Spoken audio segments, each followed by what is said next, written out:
కడప కాన్స్టిట్యుయెన్సీకి సంబంధించి ఈసారి ఏ పార్టీ అధికారంలోకి వస్తే మరింతగా అభివృద్ధి సంక్షేమం జరిగేదానికి అవకాశం ఉందంటారు? ఇప్పుడు 5 ఏళ్ళు జరిగినాయి కాబట్టి పనులు మళ్ళీ అదే పార్టీ వస్తే పనులు ఇంకా బాగా జరుగుతాయి.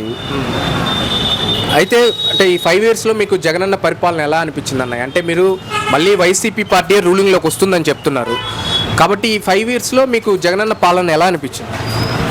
అందినాయి పథకాలు అందరికీ, మళ్ళీ వస్తే మళ్ళీ చేస్తాడని అంది.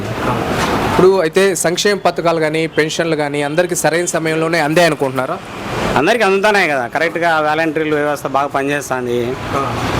అందరికి పథకాలు అన్నీ డైరెక్ట్ ప్రజలకి అందుతున్నాయి. ఇక్కడ కడపలో టీడీపీ పరిస్థితి ఎలా ఉందన్న? ఇది అసలే జగన్ ఏరియా అంటారు.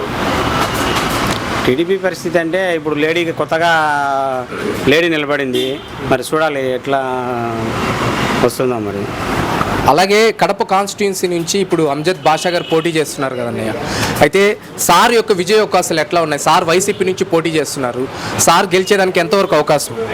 ఇది మా జిల్లా సీఎం జిల్లా కాబట్టి అంజద్ బాషా కాదు, ఎవరు నిలబెట్టినా కూడా గెలిచే అవకాశం ఉంటుంది.